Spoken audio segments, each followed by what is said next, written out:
Well, got every note right except for the last one. I'm just going to go with that, showing that mistakes are normal and natural. G'day everyone, how you going? My name's Chris St.Clair. Welcome to this first episode of Never Asked Questions.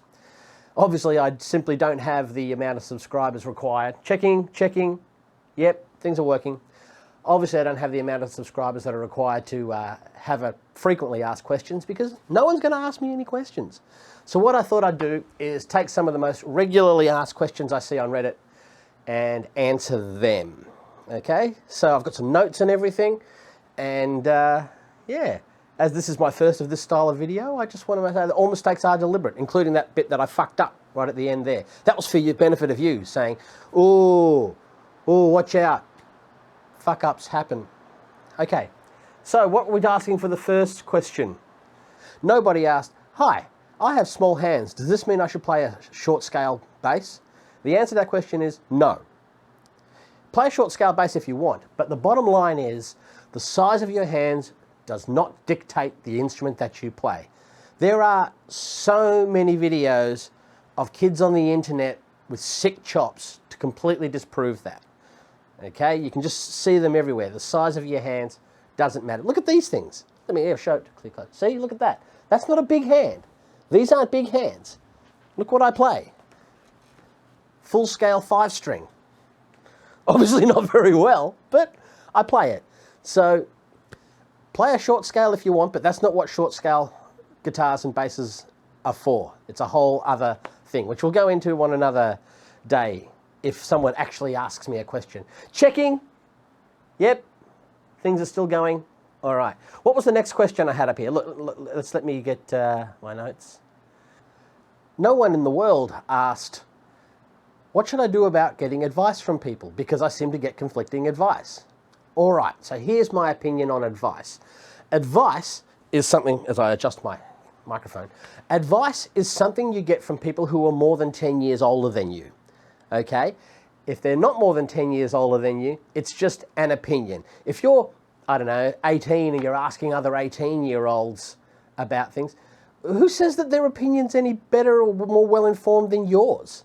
It isn't. The trick to getting advice is to getting it from people who don't actually have any interest in what you're doing. That is, they don't have a vested interest in what you're doing, not trying to sell you something. Okay? Which is why the advice from me is the best possible advice you could get. Yeah, right. But what my point is that when people like me are giving people such as your young self advice, I don't actually fucking care whether you take any of my advice. But I do care that people are having fun when playing the bass, because I care that I have fun when playing the bass. And I think that that's the most important thing, is to have fun. I'm 51 years old, and I can tell you that when I was younger, I used to worry about all the exact same things that I notice young people are worrying about today. Of course, back when I was young, there was no internet, and so people would still hang shit on you for your choices, but it would be someone who, you know, you could punch in the mouth if they give you the shits. That doesn't happen now. It's the internet. People safely say shit to you, knowing full well that they won't be punched in the mouth if they say something cunty. So if you're asking people the same age as you, is this bass good enough? Am I playing well enough? Should I play with a pick on my fingers? And let's fuck off with that pick and fingers thing right now, too. No one cares. Play however you want. But if you're getting advice from people who are the same age as you, in my opinion, that's just not valid advice. You know, who says that they know anything more than you? Someone who's more than 10 years older than you will usually have a different perspective and will probably be coming at it from a different point of view to you, okay? And the other thing is, asking people your own age advice, young people like to hang shit on other young people. That's what I did when I was young. That's what other young people did when I was young. And you get to the age of about 51 and you think, wow, I really don't give a fuck about what all those people said to me back then. So consider that. If you're seeking advice for something that you actually care about, see if you can find someone who's more than 10 years older than you to dispense it. Otherwise, if you're just asking people your own age, it's just an opinion, and their opinion is no more valid than yours. Nothing wrong with having a discussion. Discussions are cool. And if you want to give each other a bit of shit about selections, that's fine. That's what being young is. But if you want actual sound advice, the sort that you might actually take, seek it from an older person, okay? Alrighty, let's look at my notes for my next question in my super well organized video. What have I got? Right, okay, gonna cut to things. All right, not a soul in the world asked, I just bought a bass and I'm not sure whether I should do the setup on it myself or if I should take it to a professional. What do you think? Here's what I think. For the most part, I work on my own instruments. I have 2 basses, so let me just quickly show you the other one. There's this one.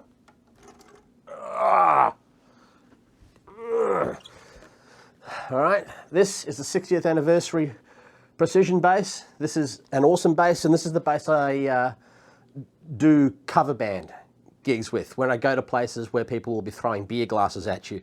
Don't laugh, that shit happens.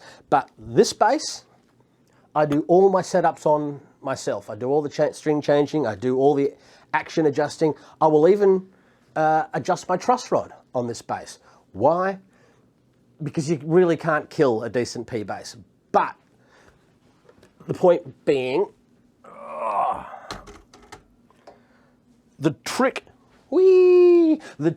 to working on your own bass is being confident about it. Have patience and move slowly. If you're adjusting your truss rod for the very first time, move it a couple of millimeters at a time. You're better off taking an extra hour to get it right and moving your truss rod in millimeters than you are giving it a big old crank, right? Because that's how you damage things. That being said, this is a Zon, see? So this bass is soon going to be sent off to a professional to have a full setup, okay? So the point I'm trying to make here is it's your bass, you decide. If you're confident enough to work on it, that's great. You'll save yourself some money and some time. And there's a very satisfying and I believe a very zen experience. Checking, okay, no clipping. I believe it's a very zen experience to work on your own instrument. I think it's very satisfying. But if you move slowly and patiently, you should be fine. However, if you just can't bring yourself to do it or you're feeling, take it to a professional. It's your guitar, okay? You get to say what happens to it. What's next? What's next? No one in the universe asked, I'm having trouble getting slap. How do you get a good slap tone? Okay. The answer to most things about how do I do this in technique and how do I get that sound or how do I make these scales sound good or any of that, the answer almost always is practice. There is unfortunately no avoiding that. Okay, there are no shortcuts and there is no quick way. Right? It takes practice to do. Here's the trick to slap. Okay, you're trying to make the string bounce off your thumb and then hit the fretboard. You're not trying to get your thumb, hit the string and wedge it down to the fretboard. You're trying to get it to bounce off your thumb, hit the fretboard and come off. It's tricky shit. Oh, I'm rolling on my strap. Ah! Hey, it still didn't clip. That's good. All right. Okay, my camera's angles.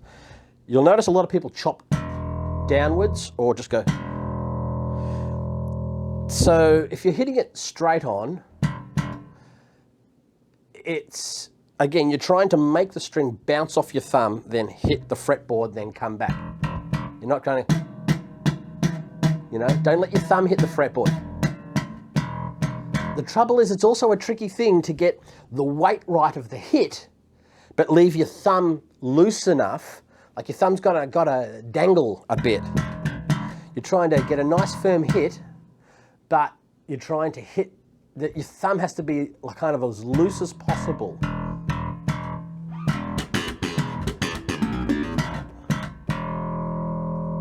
And the truth is, it will only really, practice is really the only way to do that. But keep practicing, because playing the bass is fun.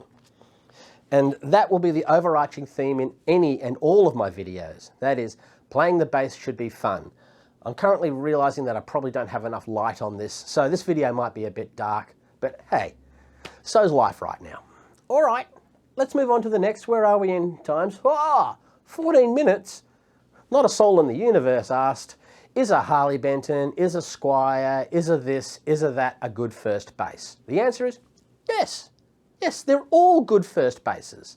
If it stays in tune, is reasonably well intonated,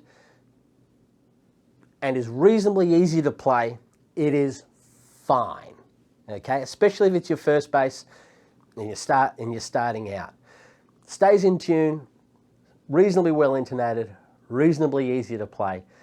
That's fine, right? And again, don't let anyone give you any shit about it, right? It's perfectly possible to make really good music on an inexpensive bass. But here's the kicker. An expensive instrument will not make you sound better if you can't fucking play. So it behooves you to get good before you want a better instrument. But the point being is that in the meantime, the bass you've got now, it's just fine. There's nothing wrong with it. Be playing that bass. As a matter of fact, I hope you're just watching this video in between a practice session where you were practicing with your bass and now you're not. But you're going to go back to practicing on it. I think I might have reached the end of my notes, but I think I had one point. So not a single soul in the entire part of history asked, is playing bass worth it? My parents tell me that I should play the guitar instead of the bass. Okay, well, apart from that being fucking ridiculous, bass is the most important instrument in the band. The bass dictates what chord the band is playing. This is one of the things it does. Now, the guitar can play a certain chord, but if the bass is playing a different chord, then the entire band is playing the chord that the bass is telling you to play. But also, if you do cop any shit from family and friends that say that you should play the guitar instead of the bass because the guitar is the one that makes the money and all of that stuff, just remind them that Paul McCartney is a bass player. You know what? I'm going to let's look up Paul McCartney's net worth. If my computer will do this all at the same time. Watch me, I'm going to do it right now, live, right before your eyes. I'm going to type in Paul McCartney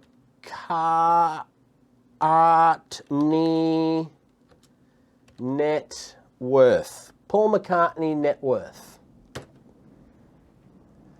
Holy cow.